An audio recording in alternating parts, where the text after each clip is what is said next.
La croyance que c'est votre devoir de convertir le reste du monde non seulement à la démocratie, mais à votre version de la démocratie. Certains pays sont plus souverains que d'autres. Ce sont ces démocraties libérales qui se chargent de civiliser le reste du monde.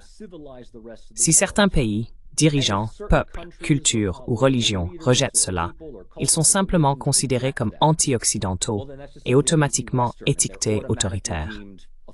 Mais ce n'est pas ainsi que ça fonctionne dans un monde multipolaire. Pourtant, c'est le récit qui est fondamentalement cru.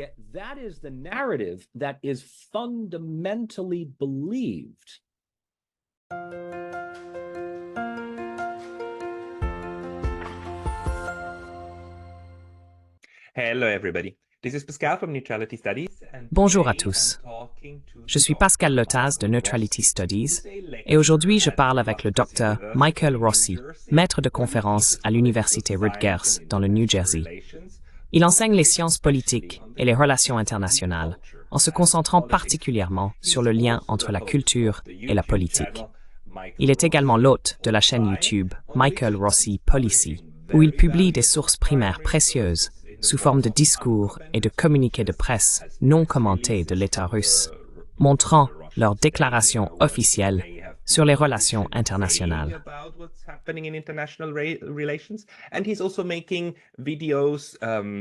Et il fait aussi des vidéos où il commente ce qui se passe dans les relations internationales. Récemment, j'ai vu qu'il a également commencé à faire d'excellentes interviews, comme avec le toujours brillant Nicolas Petro, que nous avons également eu sur cette chaîne. Donc, Michael Rossi est un érudit et un YouTuber, et c'est toujours un plaisir de parler avec des personnes qui veulent aborder les relations internationales publiquement. Je suis heureux de l'avoir enfin ici sur cette chaîne. Michael, bienvenue.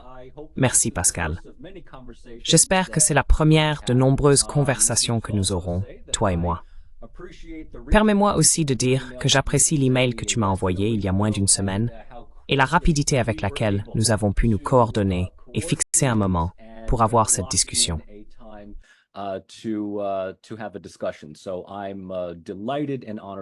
Je suis donc ravi et honoré d'être invité sur votre chaîne pour la première fois. Je suis très heureux que vous ayez accepté si rapidement, car votre chaîne est une que je suis depuis un certain temps. Vous fournissez des informations très précieuses sur ce qui se passe en Russie. Je ne parle ni russe ni ukrainien, ce qui est l'un des problèmes que j'ai. Votre travail sert de passerelle pour comprendre ce que ces personnes disent réellement. Avant de plonger dans vos activités sur YouTube et ce que vous y faites, j'aimerais comprendre un peu votre parcours académique et intellectuel. Je vous ai vu faire des sciences politiques comparatives et de la politique grecque. Pourriez-vous élaborer sur vos études et votre travail politique?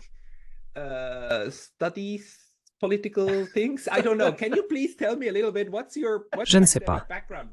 Pouvez-vous, s'il vous plaît, me parler un peu de votre parcours académique et de ce qui vous fascine? Je suis dans le domaine académique depuis plus de 20 ans. Comme vous le soulignez à juste titre, je travaille dans deux sous-domaines majeurs de la science politique, la politique comparée et les relations internationales. Ces deux domaines sont presque toujours interconnectés. Vous ne pouvez pas étudier les relations internationales sans la politique comparée et vice-versa. J'ai obtenu mon doctorat en sciences politiques en 2009, en me concentrant spécifiquement sur la politique comparée. Mes recherches portaient sur les approches culturelles, le rôle de l'identité culturelle et, plus spécifiquement, l'importance de la mémoire historique dans la manière dont les transitions démocratiques peuvent faciliter une compréhension plus profonde de la démocratie au sein de la politique.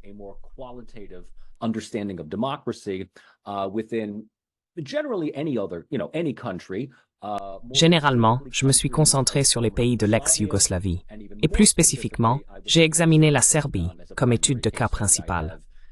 Je suis allé en Serbie plusieurs fois. J'ai vécu en Serbie et j'ai des collègues là-bas. J'ai développé un attachement académique émotionnel à cet endroit. Comme vous le savez bien, la Serbie reste l'un de ces parias partiels au sein de l'Union européenne. Elle a l'audace d'essayer de rejoindre l'Union européenne à ses propres conditions. plutôt que d'être plus soumise comme la plupart des autres républiques et territoires disputés de l'ex-Yougoslavie. J'ai commencé ma chaîne en 2017 ou 2018 comme un moyen de promouvoir le podcasting. My channel I started, I think it was in 2017, 2018, really as a way of promoting what I like to call public scholarship. And, before Ce que j'aime appeler la bourse publique. Avant de faire des traductions de vidéos russes, que ce soit de Poutine ou de Lavrov, j'ai réalisé qu'il y avait un handicap majeur que beaucoup de personnes au sein du monde académique institutionnalisé ont. Ils s'engagent rarement, voire jamais, avec le grand public. Nous enseignons des cours, notons des copies et discutons avec des personnes qui payent des frais de scolarité universitaire. Mais après 4 ans, ils obtiennent leur diplôme et passent à autre chose. Certains appellent cela la tour d'ivoire. Moi, j'appelle cela une communauté fermée, avec un péage assez coûteux pour accéder à de nombreuses revues académiques. J'ai donc lancé la chaîne YouTube comme un moyen de promouvoir mon style d'enseignement et de rendre mes cours à Rutgers librement accessibles au public.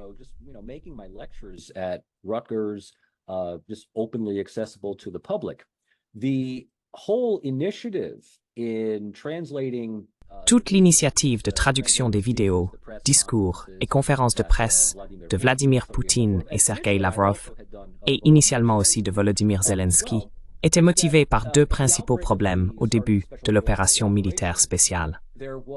Premièrement, en Occident, il y avait un manque de discours, d'adresses et de conférences de presse complets. Les médias les présentaient souvent en petits morceaux, mettant généralement en avant les déclarations les plus provocantes, souvent sorties de leur contexte. Deuxièmement, une fois l'invasion commencée, les médias occidentaux ont presque complètement bloqué tout ce qui venait de Russie.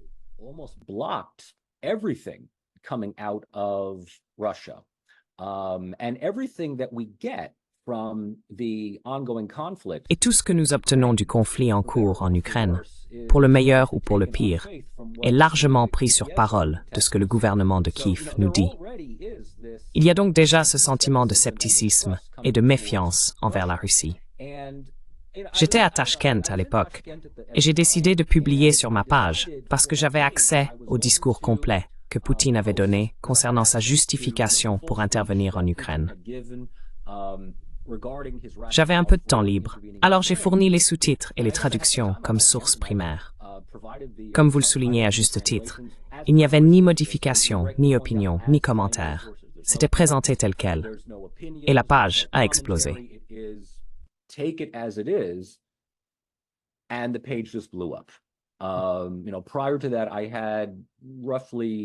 Avant cela, j'avais environ 8000 abonnés. La page a commencé en 2017.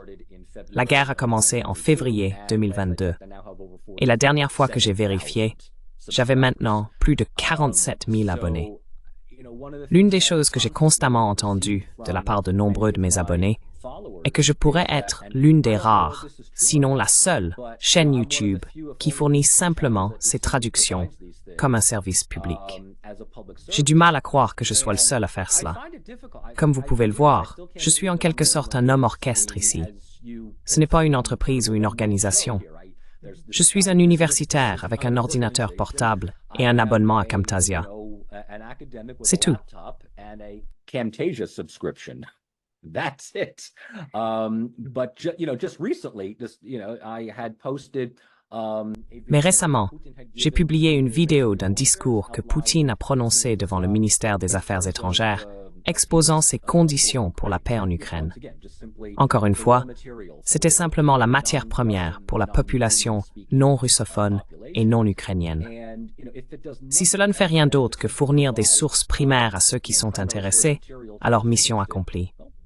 C'est une excellente mission à avoir. En tant que personne spécialisée en relations internationales et historien, je mélange souvent les deux. Je ne suis pas vraiment d'accord avec la méthode quantitative des relations internationales à l'américaine occidentale. Je préfère une approche qualitative qui vous mène toujours à l'histoire.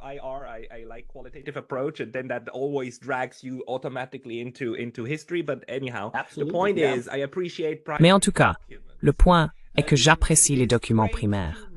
C'est formidable de lire et d'entendre les choses telles que les gens les ont dites, puis d'utiliser son propre cerveau pour en faire sens. Dès que cela passe par des commentaires, vous obtenez la perspective de l'autre personne, n'est-ce pas? Et la perspective de l'autre personne est très importante.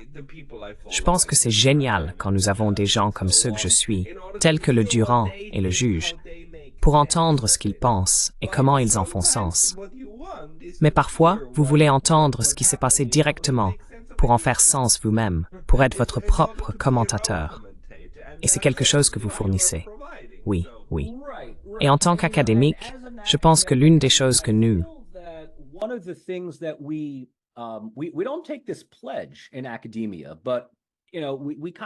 nous ne prenons pas cet engagement dans le milieu universitaire, mais nous le faisons en quelque sorte indirectement. Nous devons être objectifs et neutres dans tout cela. La raison pour laquelle j'ai décidé de le faire à l'époque était que j'avais lu des informations menant au déclenchement des conflits en Ukraine, vraiment de la fin de 2021 jusqu'au déclenchement de la guerre en février.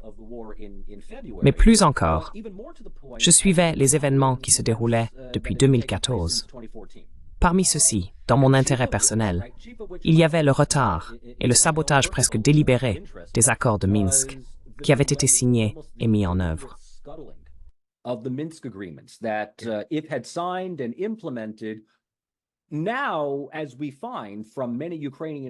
Maintenant, comme nous l'apprenons de nombreux responsables ukrainiens, cela aurait évité 90% de tous ces problèmes. Cela aurait assuré l'intégrité territoriale de l'Ukraine, à l'exception des questions ouvertes entourant la Crimée, et aurait empêché tout cela de se produire. C'est juste une observation empirique de ma part. Les médias occidentaux ont automatiquement attribué toute la faute et la responsabilité de ce conflit à la Russie. Et regardez, nous devons être honnêtes ici. La Russie a envahi un autre pays. Du point de vue des médias occidentaux, c'est très simple. Un pays en envahit un autre. C'est un récit simple à cet égard. L'Ukraine défend son intégrité territoriale, sa souveraineté, son indépendance et son destin.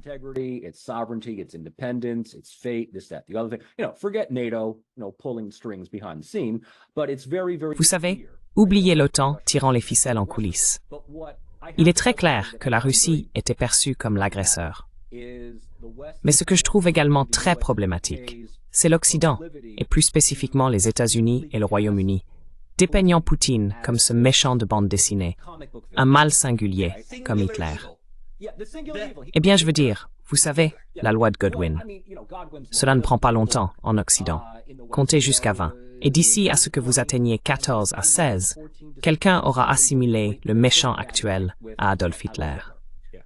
Je pense que c'est un peu malhonnête, parce que l'Occident a couvert beaucoup de ses traces et a absous l'OTAN de toute responsabilité dans le déclenchement de ce conflit.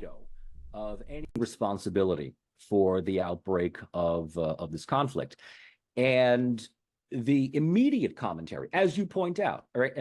le commentaire immédiat, comme vous l'avez justement souligné il y a quelques minutes, oriente déjà le récit dans une direction.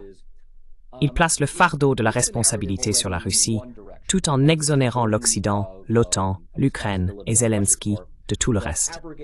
Mon travail consistait simplement à présenter l'ensemble du discours sans les voix off que les gens trouvent agaçantes. Faites-en ce que vous voulez. Si vous abordez cela en pensant que la Russie est l'agresseur et que Poutine est une personne maléfique et que vous en ressortez en pensant la même chose, c'est très bien.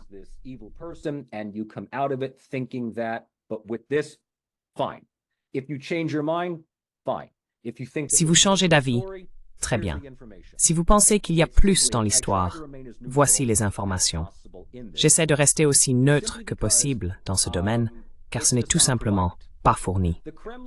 Le site du Kremlin et le site du ministère des Affaires étrangères offrent des transcriptions de ces discours en russe et en anglais. Mais ils semblent plus intéressés à se concentrer sur leur audience domestique.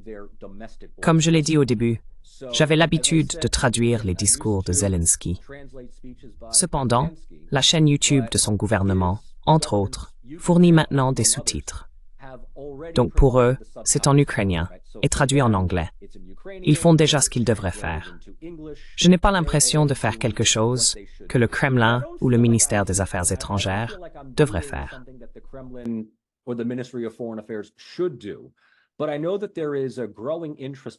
Mais je sais qu'il y a un intérêt croissant parmi de nombreuses personnes à travers le monde qui ne parlent pas russe et qui veulent simplement obtenir des informations non filtrées pour tirer leurs propres conclusions. C'est intéressant que vous mentionniez cela, parce que le Kremlin semblait toujours beaucoup moins intéressé par les relations publiques en Occident, comme faire des signaux vers les publics occidentaux en général. Parfois, nous appelons cela la diplomatie publique. Ce n'est pas quelque chose dans lequel ils se sont beaucoup engagés. En revanche, nous voyons beaucoup plus de cela venant des États-Unis et de l'Europe, dirigés à la fois vers leur propre population et celle au sein de leur système d'alliance.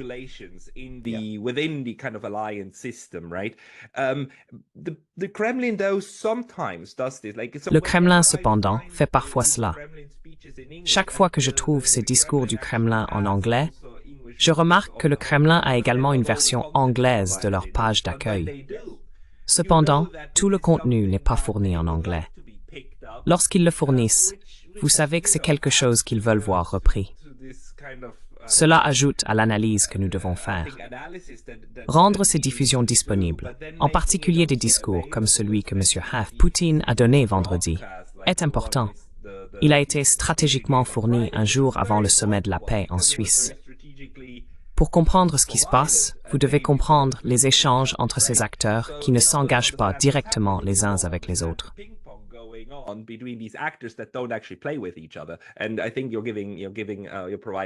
Je pense que vous fournissez l'accès à une partie de cela. Ce que nous avons vu de l'Occident, c'est une tentative de l'exclure, ce qui va de pair avec la diabolisation de l'autre côté.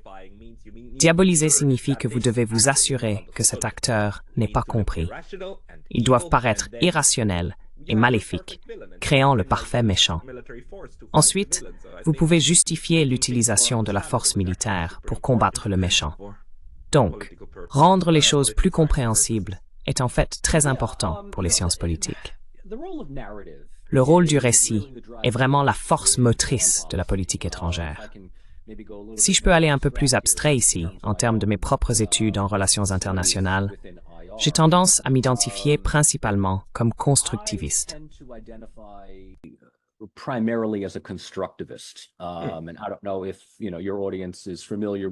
Et je ne sais pas si votre public est familier avec les différences entre le réalisme, le libéralisme et le constructivisme. J'aime dire qu'ils sont la sainte trinité des RI. En gros, vous pouvez aussi ajouter le marxisme ou l'institutionnalisme comme perspective supplémentaire. J'aime dire que le constructivisme est une modification pour rendre les théories existantes des RI plus fonctionnelles. En fin de compte, le constructivisme se concentre sur les façons dont les États perçoivent les autres États. À cet égard, il nous aide à comprendre pourquoi le réalisme continue d'être non seulement la théorie dominante, mais vraiment la seule philosophie omnipotente au sein des RI. De même, il explique pourquoi le libéralisme tombe dans son plus grand paradoxe.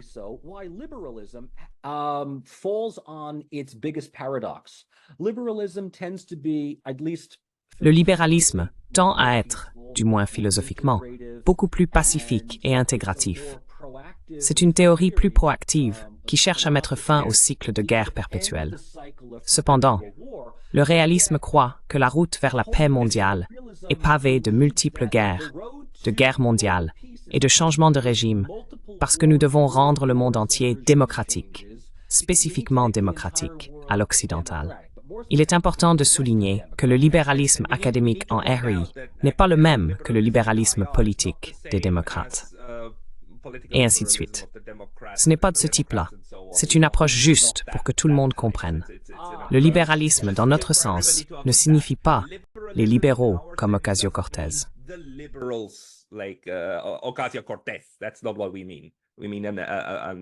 Ce n'est pas ce que nous voulons dire. Nous parlons d'une approche pour étudier les RI. Oui, vous avez tout à fait raison. Donc, quand nous parlons, disons, du libéralisme démocratique, Il s'agit des droits individuels du citoyen par rapport aux droits collectifs du groupe. Vous avez tout à fait raison. L'approche des RI au libéralisme est enracinée dans les écrits de John Locke, Immanuel Kant, Adam Smith et Woodrow Wilson, entre autres. Mais une fois que nous arrivons à Wilson, et plus tard à Ronald Reagan, Bill Clinton et les présidents américains suivants, nous commençons à réaliser que le libéralisme tend à fonctionner selon un axiome de ce que j'appelle la diplomatie sélective. Par exemple, nous déplorons le manque de droits de l'homme en Russie.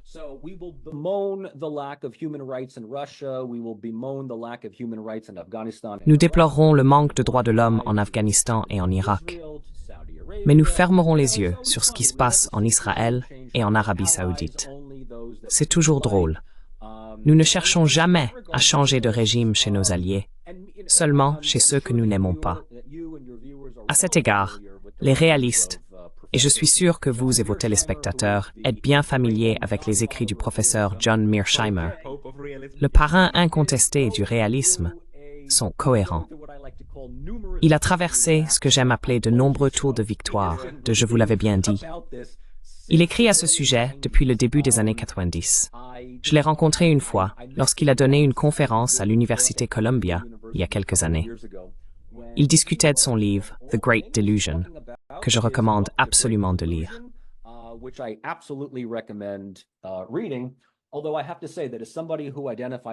Bien que je m'identifie comme constructiviste, je crois que la plupart de ces arguments auraient pu être encore plus solides s'ils avaient été abordés sous cet angle constructiviste. Les États-Unis, le Royaume-Uni et l'Union européenne perçoivent certains pays différemment. Par exemple, si nous nous réveillons demain et que le Royaume-Uni annonce qu'il va construire 10 nouveaux sous-marins nucléaires, nous considérons cela comme acceptable. Mais si l'Iran, la Russie ou la Corée du Nord annoncent qu'ils vont construire 10 sous-marins nucléaires, nous voyons cela comme une escalade du dilemme de sécurité. Donc, comme le souligne Mearsheimer, le libéralisme est en réalité plus ou moins du réalisme avec une idéologie particulière. Là où je diffère de lui, c'est que tous les chemins mènent au réalisme.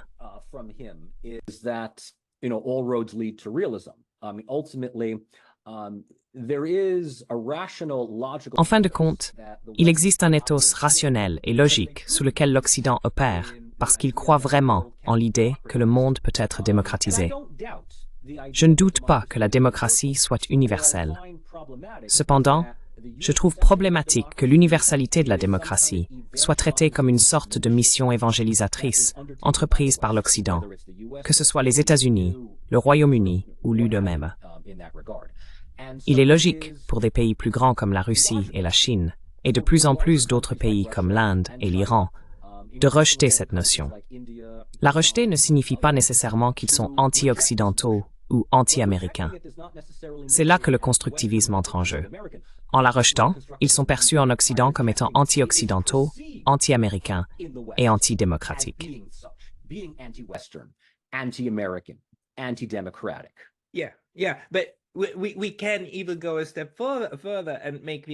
Mais nous pouvons aller encore plus loin et soutenir qu'en le rejetant, les élites et les personnes au pouvoir obtiennent tout ce dont elles ont besoin pour le projeter et le présenter à leur population.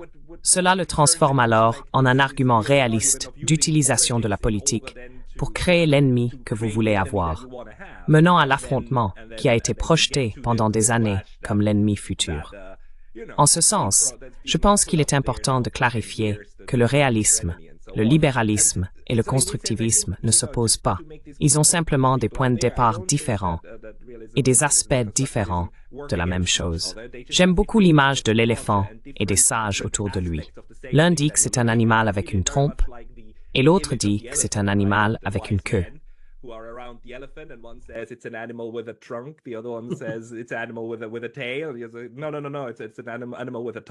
Non, c'est un animal avec une défense. Et puis il commence à se battre. C'est comme non, il a tout ça. Bien sûr, vous ne voyez jamais tout en même temps. Je pense que regarder les normes et ce qu'elles font à l'esprit des gens, comment les gens se perçoivent, est absolument essentiel à la politique internationale. C'est intéressant que vous ayez dit que votre carrière académique vient aussi de Serbie, de l'ex-Yougoslavie.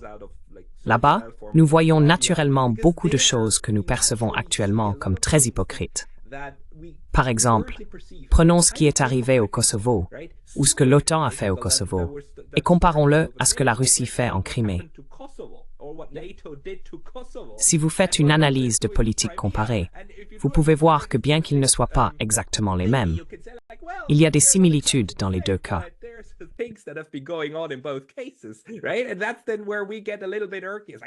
Et c'est là que nous commençons à être un peu irrités. C'est comme « Ah, bon sang ». Oui, je veux dire, j'ai évoqué l'idée du précédent du Kosovo dans ma vidéo précédente lorsque j'analysais les deux propositions de paix. Celle que Poutine avait donnée le 14 juin et ce qui est sorti du sommet de la paix en Suisse. Maintenant que j'y pense, cette dernière était beaucoup plus édulcorée que la formule originale de Zelensky qui avait été proposée. Mais Poutine a évoqué cette idée du Kosovo. Comme vous le savez, et comme beaucoup de vos téléspectateurs le savent déjà, la Russie soutient le côté serbe sur cette idée que le Kosovo est ce que j'appelle un parastate.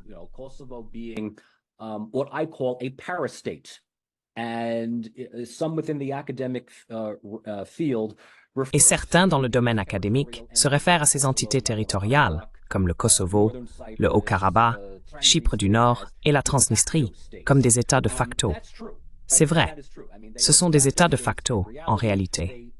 Ils manquent d'un sentiment de légitimité juridique et de souveraineté, donc ils ne sont pas de vrais États.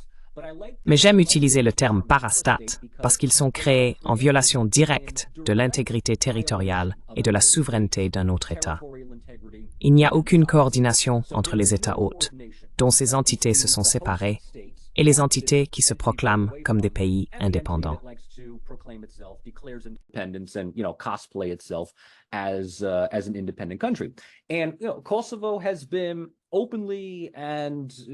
Le Kosovo a été ouvertement et activement soutenu par les principales puissances de l'OTAN. Pourtant, en même temps, ces mêmes puissances condamnent le soutien de la Russie aux territoires séparatistes, en Géorgie, en Moldavie et bien sûr en Crimée. Je suis tout à fait d'accord avec les doubles standards et l'hypocrisie. La situation au Kosovo a vraiment donné à la Russie le feu vert pour dire que les grandes puissances peuvent faire ce qu'elles veulent. Si nous sommes condamnés pour ce que nous faisons en Ukraine ou en Géorgie, nous pouvons certainement souligner que l'OTAN l'a fait en Serbie. Pourquoi ne pourrions-nous pas le faire ici? C'est une prise de conscience que la politique des grandes puissances est de retour.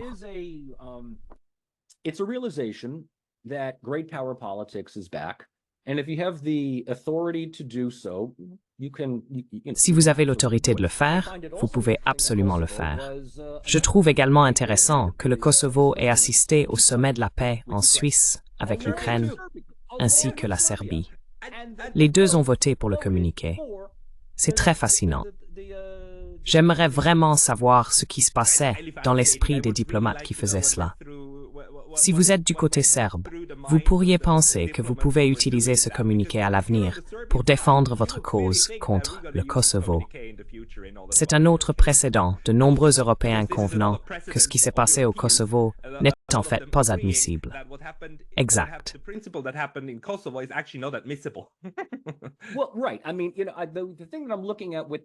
Je veux dire, ce que je regarde du côté serbe, c'est que je sais pourquoi ils ont probablement voté pour cela. Le communiqué soutient l'intégrité territoriale de l'Ukraine. Parfait. La Serbie se dit, nous devons voter pour cela, même si leur territoire séparatiste, égaré, ancien, contesté, a également voté pour des raisons complètement différentes, n'est-ce pas? Alors, bienvenue dans le monde de l'absurdisme. C'est absurde. Mais nous devons embrasser l'absurdité et travailler avec elle pour la rendre compréhensible. Une chose est que même au sein du Kosovo, il y a des partis qui préféreraient rejoindre la Serbie. Il y a encore des Serbes au Kosovo, et c'est quelque chose que le Kosovo n'accepte pas.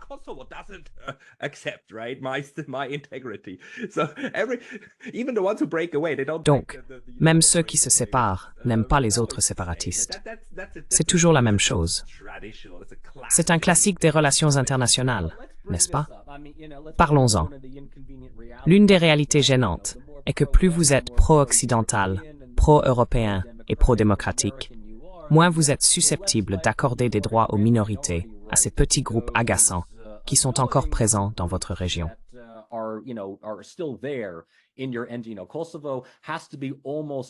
Vous savez, le Kosovo doit être presque forcé de mettre en œuvre un accord qu'il a conclu avec la Serbie il y a 10 ans, l'accord de Bruxelles de 2013. Cet accord stipule qu'ils sanctionneront légalement la création d'une association de municipalités serbes, accordant une sorte d'autonomie locale à ces communautés, dans le nord, le centre et le sud. Ces zones sont définies dans le plan Ahtisaari, qui trace la raison d'être souveraine du Kosovo. Pourtant, le Kosovo dit « Non, nous ne le ferons pas », car il croit que cela donnera à ces municipalités des pouvoirs indépendants. C'est similaire à la façon dont l'Ukraine veut se présenter comme le bastion de la démocratie libérale pour l'Europe, tout en interdisant tout ce qui est russe dans le pays.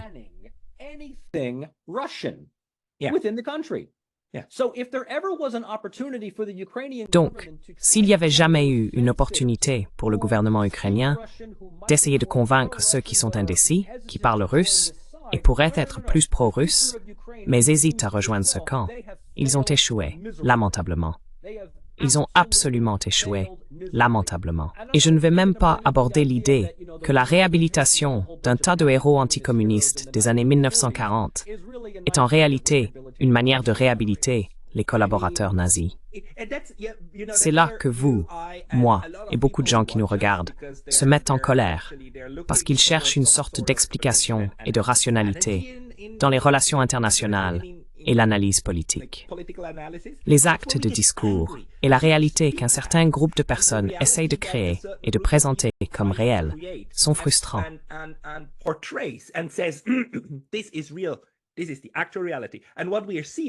C'est la réalité actuelle.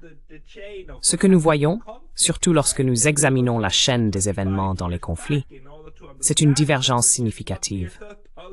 Si vous remontez 20 ou 25 ans en arrière pour les comprendre, ce que nous sommes censés faire, vous trouvez une différence frappante entre ce qui est présenté comme la réalité et ce que nous découvrons dans notre propre analyse. Cette divergence est douloureuse. Elle crée une dissonance cognitive difficile à réconcilier.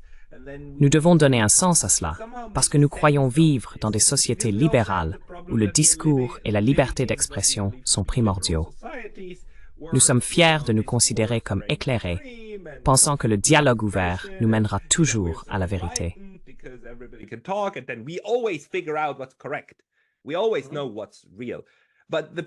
Nous savons toujours ce qui est réel, mais les personnes qui disent cela sont celles qui rejettent ensuite la réalité sur le terrain qui est si clairement visible. C'est un problème pour nous, ou du moins pour moi. Cela n'a pas de sens. Eh bien, cela fait 2 d'entre nous. J'ai traité une quantité significative de dissonance cognitive, non seulement dans le monde académique, mais surtout dans le monde de l'élaboration des politiques. Je peux comprendre le monde de l'élaboration des politiques parce que vous avez un programme, un but et un objectif. Vous êtes payé pour être ce type de biaisé. Mais dans le monde académique,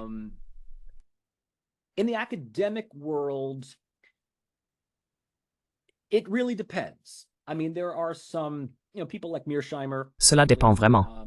Je veux dire, il y a des gens comme Mearsheimer qui n'ont pas dévié de leur position au cours des 30 à 35 dernières années. Non. Il est très cohérent. Oui, oui. Mais vous avez également mentionné un de nos collègues communs, le Dr Nicolae Petro, que je connais et avec qui je suis bon ami depuis environ 20 ans. Il a en fait été le lecteur externe de ma thèse en 2009. Il a été plus que disposé à être un conférencier invité, non seulement sur ma chaîne, mais aussi dans mes cours, où j'enseigne les études de la transition post-communiste et la politique étrangère russe, entre autres sujets. Il a certainement ses détracteurs qui le voient comme plus pro-russe que pro-ukrainien, bien que sa connaissance de la politique ukrainienne soit incontestée, tout comme sa connexion personnelle avec l'Ukraine. And his personal connection to Ukraine as well. It's like his absolute personal connections to it. There's no question about it. Ses liens personnels absolus avec cela sont indiscutables. Il a écrit de nombreux articles à ce sujet. L'un des articles que je trouve le plus utile, simplement à cause du titre, est son article « Lisons-nous correctement la Russie ». Le titre de cet article pose effectivement la question du jour. Lisons-nous correctement la Russie? Les percevons-nous correctement? Ou présumons-nous simplement qu'ils sont l'agresseur monumental et simple qu'ils sont? Cela ne vise pas à excuser ou à justifier l'invasion ou leurs actions dans le conflit, mais suggérer que l'OTAN, l'Ukraine et l'Occident n'ont aucune responsabilité dans le déclenchement du conflit en février et sa continuation jusqu'à présent nécessite un saut logique significatif de ma part. Requires a lot of leap and logic, in my part. Like I said, it doesn't get Russia off the hook. Russia has its own responsibility. Comme je l'ai dit, cela n'absout pas la Russie de ses responsabilités. La Russie doit répondre de ses propres actions. Mais en même temps, en tant qu'académique, je me demande si tout cela aurait pu être évité. L'Occident aurait-il pu parvenir à un accord avec la Russie pour désigner l'Ukraine comme un territoire neutre, non aligné? La Russie a dit qu'elle n'avait aucun problème avec l'Ukraine, rejoignant éventuellement l'Union européenne. L'OTAN est une ligne rouge pour eux. Il en va de même pour la Géorgie et la Moldavie. Pour certains, cela semble être un compromis raisonnable de la part de Moscou. Si vous êtes dans le camp de l'Occident ou de l'OTAN, il n'y a aucune négociation avec la Russie. Si vous adhérez à l'idée du libéralisme occidental, c'est le libéralisme des relations internationales.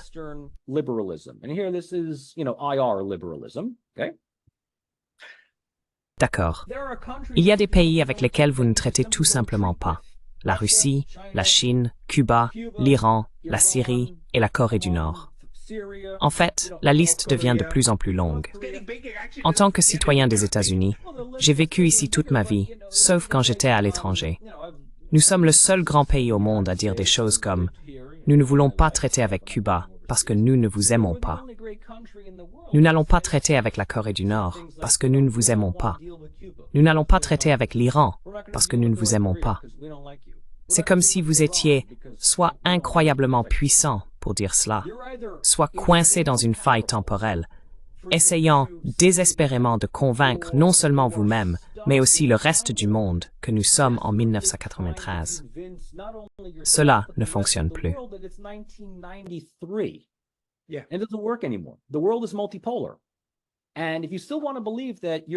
Le monde est multipolaire.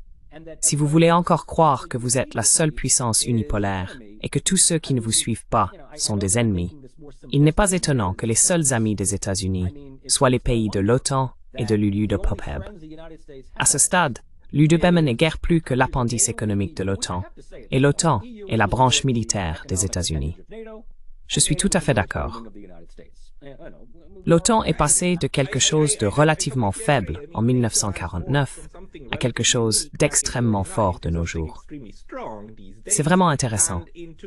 Ce fameux dicton de Hastings Ismay, le premier secrétaire général, affirme que le but de l'OTAN est de garder les Américains à l'intérieur, les Allemands en bas et les Russes à l'extérieur.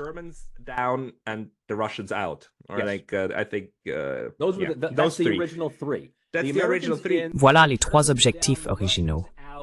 Les Américains dedans, les Allemands en bas et les Russes dehors. Les Anglais pertinents et les Français heureux. Et c'est encore plus charmant. Mais maintenant, c'est vraiment un instrument de projection de puissance. Ce qui me fascine et pourquoi je pense que dans les 20 prochaines années, nous aurons beaucoup de recherches à faire, c'est parce que lorsqu'il s'agit de l'Europe occidentale, nous avons une crise totale de réalisme. Ce que font actuellement ces États européens n'est pas dans leur propre intérêt.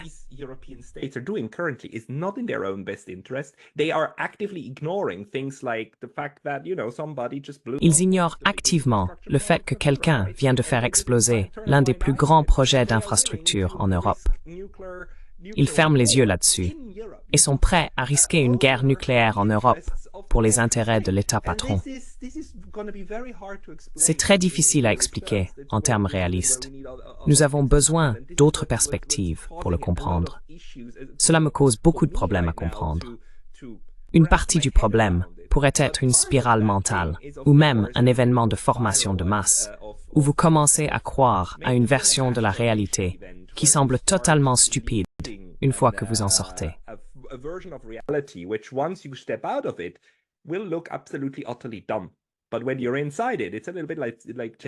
Mais quand vous êtes à l'intérieur, c'est un peu comme être un témoin de Jéhovah ou un membre de la scientologie.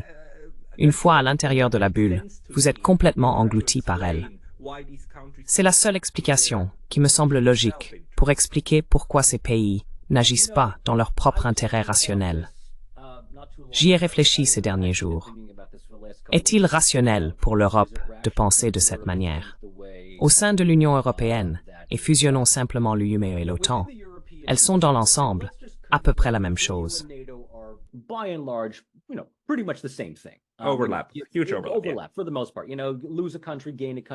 Il y a une énorme superposition pour la plupart. Vous pourriez perdre un pays ou en gagner un, mais les principaux pays sont ceux qui sont à la fois dans l'UE et l'OTAN. Les pays clés, ceux qui comptent vraiment, sont l'Allemagne, la France, l'Italie et la Pologne. Pensons simplement à ces quatre-là et au Royaume-Uni quand on compte l'OTAN. Le Royaume-Uni va simplement suivre ce que les États-Unis disent. Il n'y a aucun doute là-dessus. Toute idéologie semble absolument convaincante lorsque vous êtes entouré de rien d'autre que cette idéologie. L'idée du libéralisme, à la fois dans les relations internationales et la philosophie politique, se fonde sur la priorité des libertés civiles sur la sécurité nationale.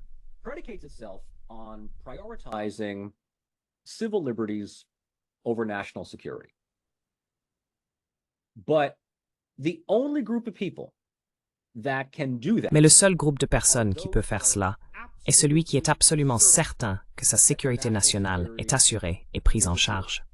En d'autres termes, si vous vivez dans une communauté fermée, choisissez votre ville, New York, Tashkent, Londres, Berlin, peu importe.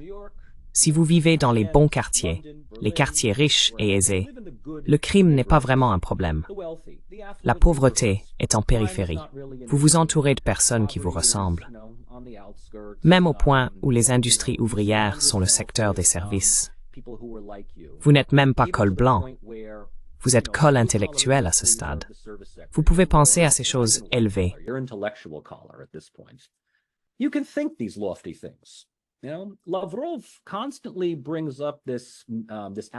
Lavrov évoque constamment cette allégorie que Borrell a mentionnée une fois à propos de Luswoe, le jardin qui doit être entretenu contre la jungle extérieure. Lavrov ne fait pas cela pour contrarier qui que ce soit, mais pour souligner l'idée que si vous vivez dans le jardin, vous croyez vraiment que le jardin peut et doit s'étendre à tous les autres endroits de la Terre. C'est toute la notion de la théorie de la paix démocratique. Si vous n'êtes pas d'accord avec cela, vous pouvez être critiqué pour penser que la démocratie est incompatible avec d'autres parties du monde. De plus, vous pourriez être qualifié d'orientaliste pour avoir suggéré que certaines cultures sont incompatibles avec la démocratie. Comment osez-vous dire cela?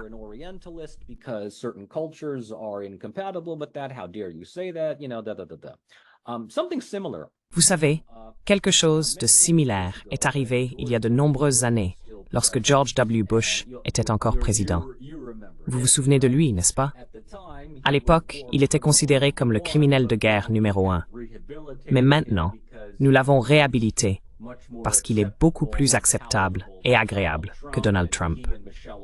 Lui et Michelle Obama ont même partagé un bonbon contre la toux aux funérailles de Nancy Reagan, ou quelque chose comme ça. Donc, les meilleurs amis. Quoi qu'il en soit, Bush assistait à une conférence de presse à un moment donné, et un journaliste, bien que je ne me souvienne pas quand ni où, lui a demandé si cela valait tout le temps, les efforts, l'argent, les ressources et la main-d'œuvre pour démocratiser l'Irak. Je dois en fait donner du crédit à Bush pour cela. Je pense qu'il était honnêtement sincère dans sa réponse.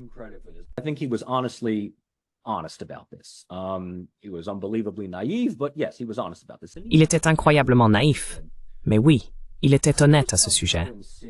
Il a regardé le journaliste et a dit, je paraphrase, « Insinuez-vous d'une manière ou d'une autre que les Irakiens ne méritent pas la démocratie?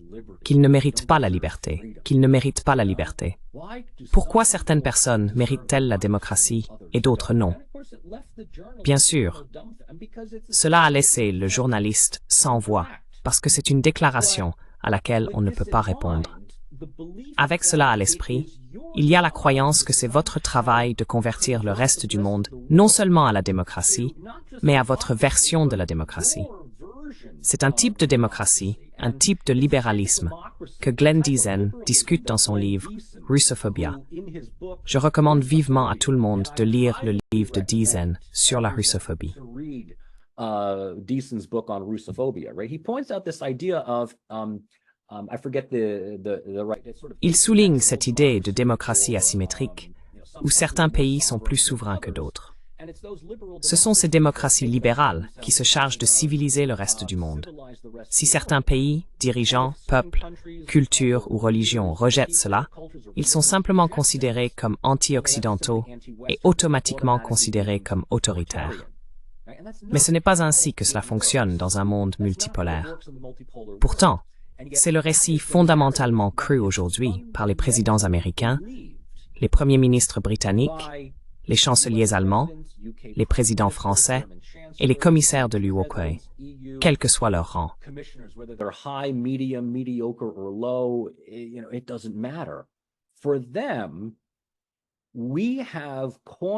Pour eux, nous avons accaparé le marché de la moralité idéologique. Tout ce que vous avez à faire pour franchir ce seuil est simplement de brandir le bon drapeau et de dire « J'aime l'Occident, j'aime l'UBM, j'aime l'Amérique, je déteste la Russie, je déteste le communisme, je déteste la Chine. » Vous seriez surpris de voir ce que vous pouvez faire passer. Ce serait crédible si les alliés de l'Occident n'étaient pas aussi corrompus, népotiques et répréhensibles qu'ils le sont. Malheureusement, nous voyons l'Ukraine sombrer dans « ce n'est même pas de l'autocratie, c'est simplement de la non-démocratie ». Zelensky a complètement annulé toutes les élections futures, et pourtant personne ne se plaint de cela. Son mandat est terminé.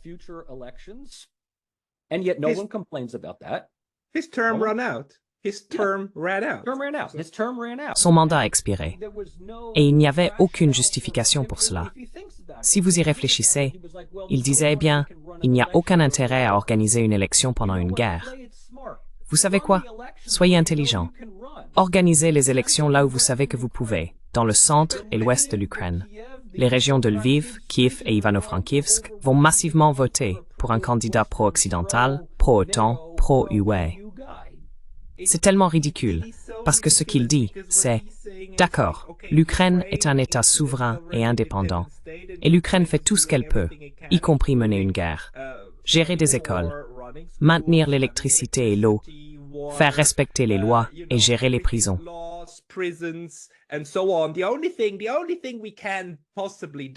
La seule chose que nous pouvons faire est de tenir des élections. C'est la seule chose. Quoi qu'il en soit, désolé, je ressens une dissonance cognitive.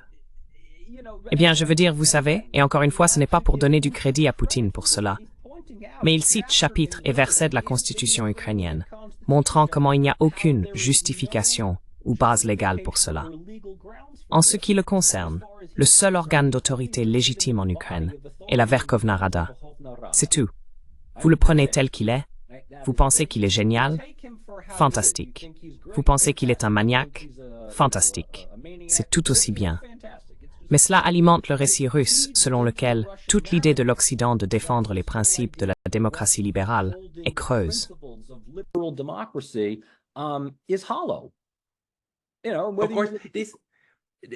Oui.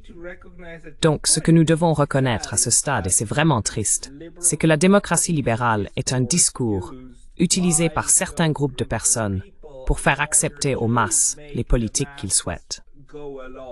Je veux dire, c'est la seule explication que j'ai. Peut-être que ces gens y croient. Peut-être qu'ils pensent réellement en ces termes. Et peut-être qu'ils sont capables de simplement éteindre et de dire « la démocratie libérale avant tout et n'importe quoi », tout en s'engageant dans le commerce des super-armes avec Israël et l'Arabie saoudite. N'est-ce pas? Incluez l'Arabie saoudite dans ce groupe.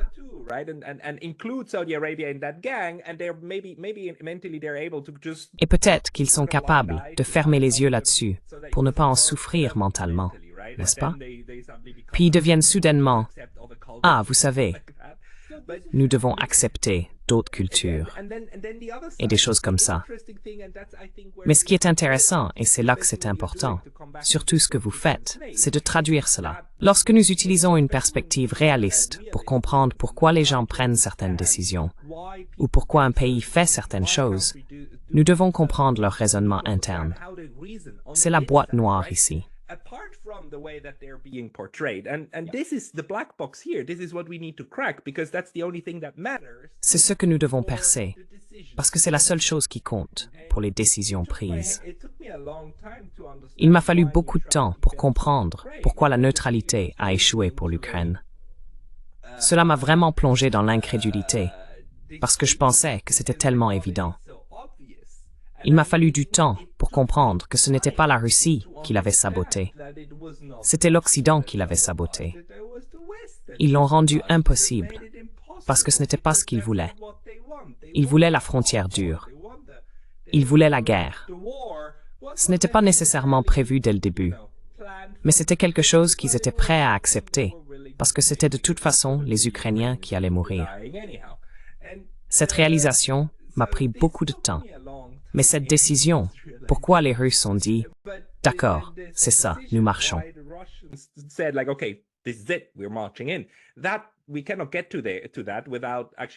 Nous ne pouvons pas y arriver sans réellement ouvrir cette boîte noire, ce que vous essayez de fournir des pièces. C'est là que le constructivisme entre en jeu. C'est pourquoi je reviens toujours au constructivisme. Comme vous venez de le dire, le libéralisme a son idéologie, son ethos et sa moralité, jusqu'à ce que vous commenciez à l'examiner de près. Ensuite, vous réalisez que certains des partenaires stratégiques les plus proches des grands États libéraux ont certains des pires et des plus épouvantables bilans en matière de droits de l'homme existants actuellement. Vous avez mentionné l'Arabie saoudite. Israël commet effectivement ce qui se rapproche le plus d'un génocide parrainé par l'État que nous ayons vu depuis près de 80 ans. À ce stade, le chat est sorti du sac.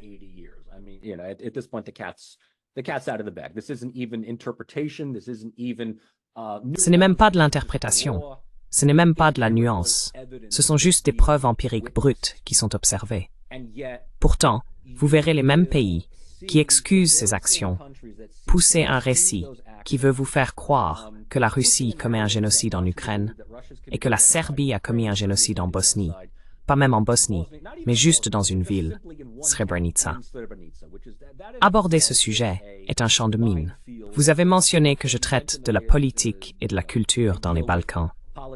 C'est un champ de mine à traverser, parce que, peu importe le récit ou le côté que vous prenez, vous allez invariablement ennuyer deux autres côtés.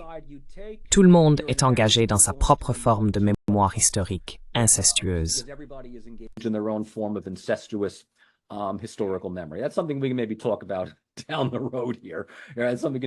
C'est quelque chose dont nous pourrons peut-être parler plus tard. Mais en ce qui concerne ce sur quoi je pense que vous et moi sommes d'accord, les limites du libéralisme, les réalistes comme John Mearsheimer et Stephen Walt sont les deux grands noms d'aujourd'hui. Même à l'époque, le parrain original du réalisme, Ken Waltz, qui a écrit l'œuvre phénoménale « L'homme, l'État et la guerre », ainsi que « Théorie de la politique internationale », vous ferait comprendre que le libéralisme est en fin de compte du réalisme avec une idéologie appliquée.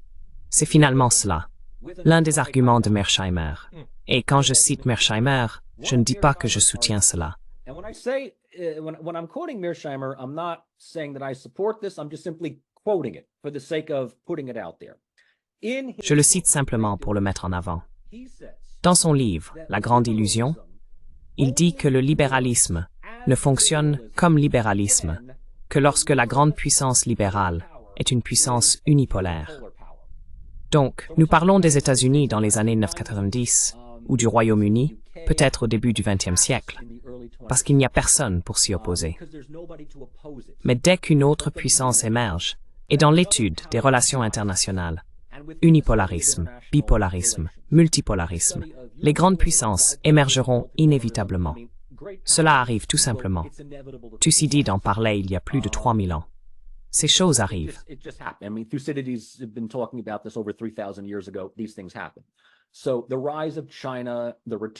Donc, la montée de la Chine, le retour de la Russie et l'influence régionale de l'Inde et de l'Iran n'ont rien à voir avec la formation d'une coalition anti-américaine. C'est juste que finalement, de nouvelles puissances, de nouveaux États et de nouvelles régions émergent. Ils ont leur propre ethos. La politique étrangère russe et la politique étrangère chinoise ne sont pas intrinsèquement sinistres. La politique étrangère chinoise est très simple. Nous pouvons faire des affaires avec vous tant que vous ne reconnaissez pas l'indépendance de Taïwan. C'est tout. C'est la politique étrangère chinoise en un mot. La politique étrangère russe est également intéressante. J'enseigne un cours à ce sujet et je l'ai enseigné plusieurs fois à Rutgers et à l'université Fordham.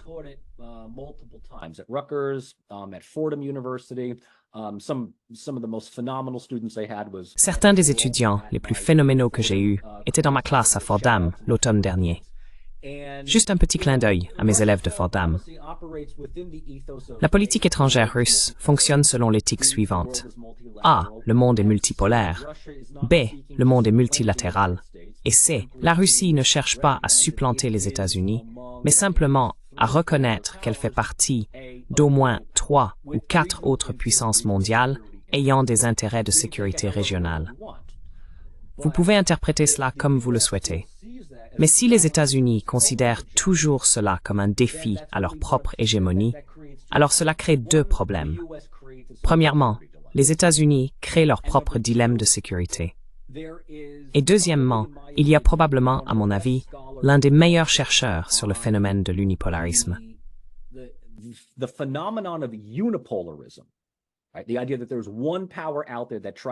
L'idée qu'il existe une puissance qui essaye de diriger le monde et la compréhension que l'unipolarisme sème les graines de sa propre disparition vient de Christopher Lane. Christopher Lane a écrit d'excellents travaux sur l'unipolarisme depuis le milieu des années 1990. Il a écrit un article au milieu des années 90 intitulé « The Unipolar Illusion ». Je pense qu'il a été publié dans International Security, mais je pourrais me tromper. Dès le milieu des années 90, il disait que les États-Unis, en tant que puissance unipolaire, fonctionnent sur du temps emprunté.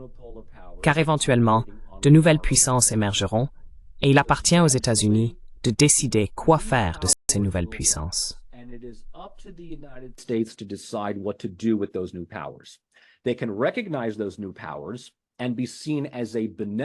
Ils peuvent reconnaître ces nouvelles puissances et être vus comme un hégémon bienveillant, mais en déclin, qui voit sa position comme l'une parmi un nouveau groupe de grandes puissances dans le monde.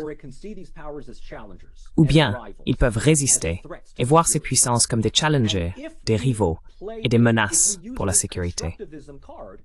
Si nous utilisons l'approche constructiviste et prenons au pied de la lettre la manière dont les États-Unis perçoivent certains pays, il est logique que les États-Unis voient la Russie, la Chine, l'Iran et même l'Inde comme des rivaux et non comme des partenaires.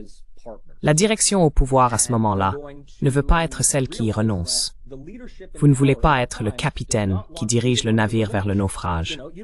Donc à cet égard, vous voulez vous accrocher à cette idée de l'omnipotence américaine autant que possible.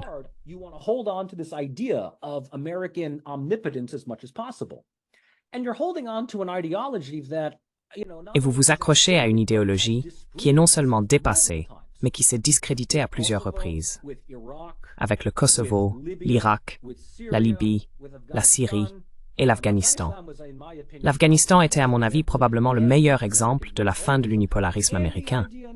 Et maintenant, nous donnons effectivement à Israël carte blanche pour faire ce qu'il veut. Donc soit vous rejetez le libéralisme et dites « Écoutez Amérique, arrêtez d'essayer de nous convaincre que vous êtes le défenseur des libertés humaines dans le monde. Vous êtes juste une grande puissance avec vos propres intérêts et objectifs stratégiques. Soyez honnête à ce sujet et nous vous respecterions en fait davantage pour cela. » Je pourrais en fait voir cela. Like I could actually see that. I could see that. Again, I'm saying this as Encore une fois, je dis cela en tant qu'académique, en tant que quelqu'un qui a lu le matériel et l'a examiné en entier. Si c'était un autre pays, nous verrions les États-Unis simplement comme une grande puissance essayant de se repositionner pour refléter les nouvelles réalités mondiales. Ils utilisent un ethos et une idéologie qui ont besoin d'être mis à jour. La brochure dit une chose, mais la réalité est différente. C'est comme postuler à une université en se basant sur une brochure pour découvrir que de nombreux programmes ont été supprimés, des bâtiments ont été démolis et que les choses ont changé. La brochure est obsolète.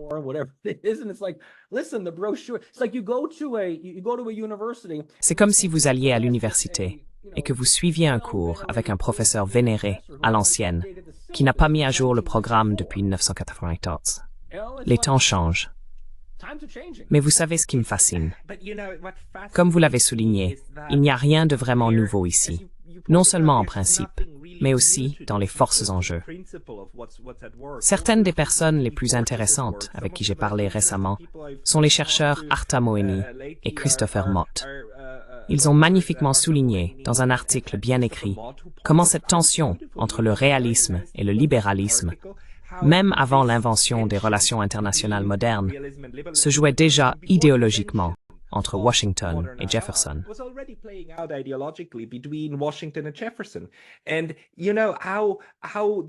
Et vous savez, il y avait différentes visions de la manière dont le pays devait fonctionner, et elles étaient en concurrence dès le début. Nous trouvons cela dans d'autres endroits aussi. Il y a donc quelque chose de très humain, de très inné dans le désaccord. De ce désaccord et de l'incapacité à capturer complètement l'État viennent des politiques contradictoires. Celles-ci, avec les politiques des autres, composent le monde. Je continue de dire, regardez, nous sommes 8 milliards de personnes sur une planète qui s'auto-organise. Malheureusement, nous sommes mauvais en auto-organisation. Les États-Unis me fascinent dans ce sens, parce que dès le début, leurs fondations sont très philosophiques, et vous pouvez voir cela se jouer.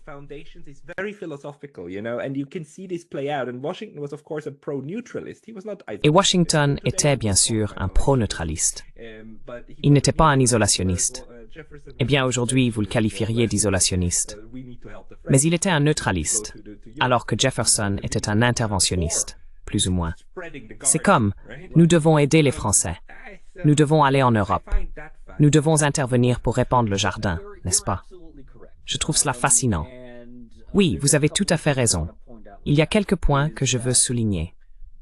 L'école du libéralisme, comme le notent de nombreux chercheurs, contraste avec les réalistes et les néo-réalistes. Morgenthau et E.H. Carr, par exemple, sont des figures importantes. E.H. Carr a écrit le grand ouvrage « La crise des 20 ans ». Il n'est pas un réaliste. Il était plutôt un marxiste. Mais j'aime dire que les marxistes et la théorie des relations internationales sont comme des réalistes qui sont vraiment pessimistes à ce sujet. Ils détestent être réalistes. Ok, vous savez, mais je recommande aux gens de consulter le travail de Carr, The 20 Years Crisis. Ce qu'ils disent tous, c'est que le plus grand problème avec le libéralisme est sa plus grande vertu. Le libéralisme est la seule théorie des relations internationales qui n'a pas honte d'avoir une idéologie, et il porte cette idéologie comme un badge. Le problème avec cette idéologie est que vous ne pouvez pas la répandre dans le monde entier. L'idéologie, dans un sens académique, soutient la croyance en des droits humains universels, comme la vie, la liberté et la propriété.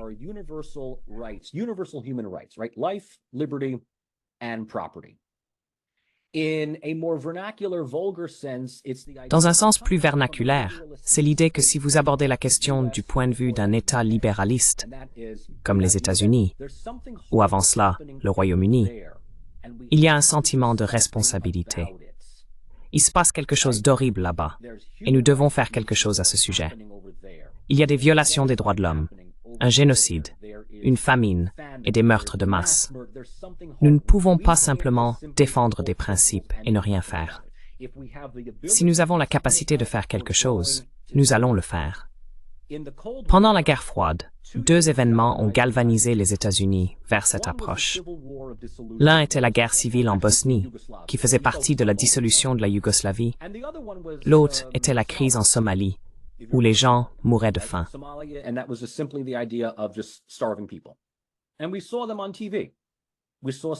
Et nous les avons vus à la télévision. Nous avons vu des enfants affamés et des gens affamés. Nous avons ressenti que nous devions faire quelque chose à ce sujet.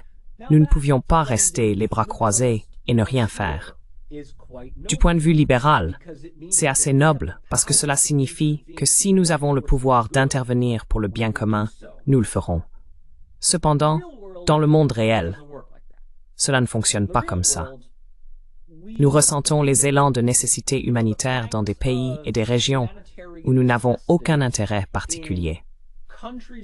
Les violations des droits de l'homme ont lieu en Arabie Saoudite et nous ne faisons rien. Un génocide ouvert se produit contre les Palestiniens et nous ne faisons rien à ce sujet. Les violations des droits de l'homme se sont poursuivies sans relâche depuis que les talibans sont revenus au pouvoir en Afghanistan. Et cela ne nous préoccupe plus. Donc nous sommes obligés de regarder les endroits sur lesquels les médias que nous nous concentrions.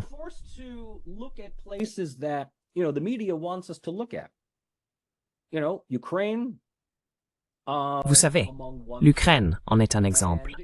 Avant cela, il s'agissait de choisir les personnes pour lesquelles vous voulez ressentir de la compassion et d'ignorer les autres. Ce genre d'approche abroge toute la notion de libéralisme. C'est vraiment plus une question d'intérêt personnel et d'opportunisme. C'est là que le libéralisme s'effondre pour devenir simplement un outil de pouvoir dans un monde réaliste.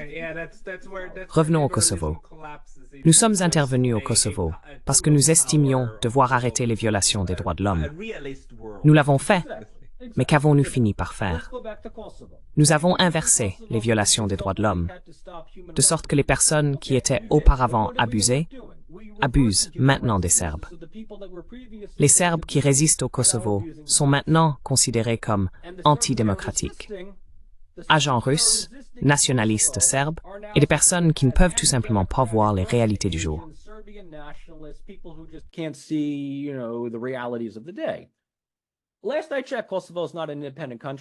La dernière fois que j'ai vérifié, le Kosovo n'est pas un pays indépendant et ce n'est pas le 184e membre des Nations Unies. À cet égard, les Serbes se battent contre ce qu'ils considèrent comme une agression absolue d'un gouvernement qui se masque en pro-démocratique et pro-occidental. Cependant, il est finalement juste nationaliste, ethnocentrique et xénophobe. Ils utilisent les bons hashtags et ont les bonnes séances photos avec les responsables de l'UEBME et s'en sortent. Avec la montée des réseaux sociaux, du journalisme alternatif, de nombreux podcasts, chaînes YouTube et chaînes Telegram, beaucoup commencent à voir la réalité. Je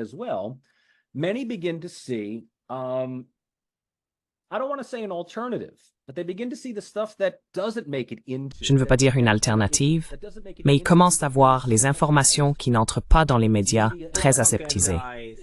Les médias font de la propagande, absolument. Le grand public ne voit pas les choses qui n'entrent pas dans le New York Times, le Washington Post, la BBC, Spiegel et d'autres médias grand public. Cela nous ramène à notre discussion sur le récit, la propagande et l'anti-propagande. Quiconque mentionne quelque chose qu'il voit sur Telegram en Occident est automatiquement étiqueté comme pro-russe. Il n'y a rien d'intrinsèquement pro-russe à propos de Telegram. C'est juste non filtré. Cependant, la charge de prouver l'authenticité incombe souvent à l'individu.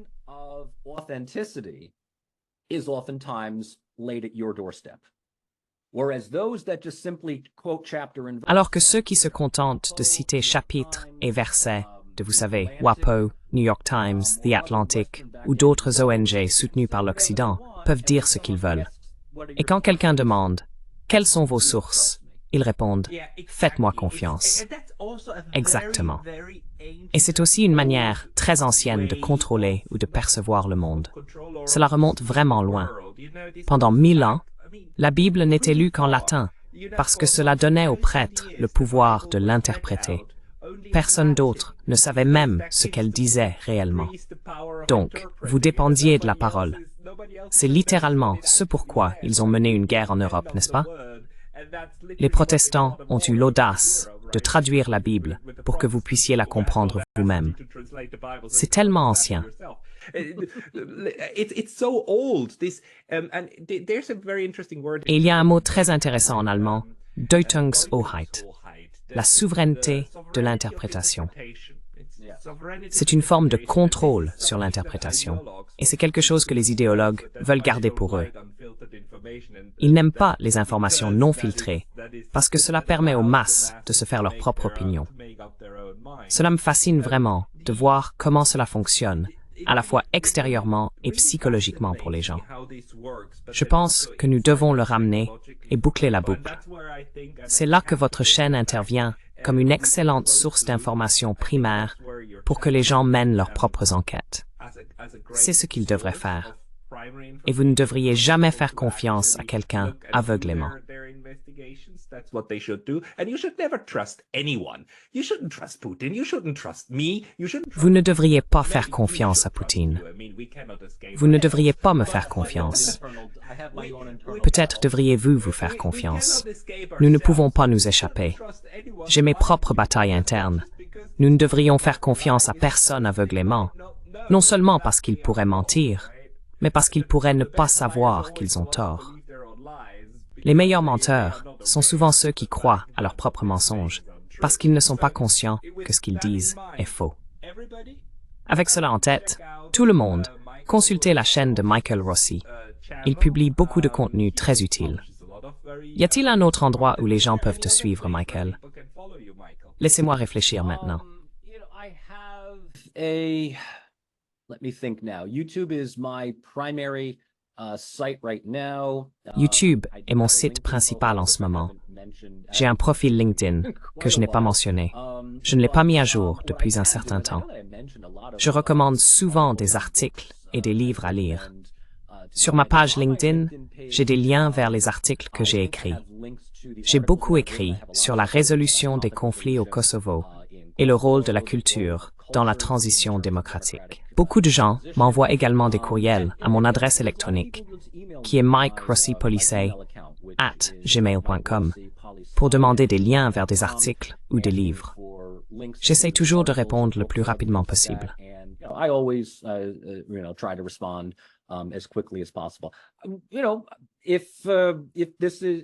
Vous savez, je suis heureux de continuer la conversation lors de futures discussions sur bon nombre de ces sujets. Nous devrions. L'un de mes objectifs est de contrer la propagande incessante que je vois d'un côté. D'autre part, je veux créer un réseau de personnes sur YouTube pour aider à donner un sens aux choses et connecter les gens qui ont du sens. Nous devrions continuer la discussion et peut-être aussi inviter Nikolai Petro et d'autres. Mais nous avons déjà dépassé 1 heure, donc nous devons conclure. Michael Rossi, merci beaucoup pour votre temps aujourd'hui. Merci de m'avoir reçu et j'attends avec impatience de futures conversations avec vous et vos spectateurs.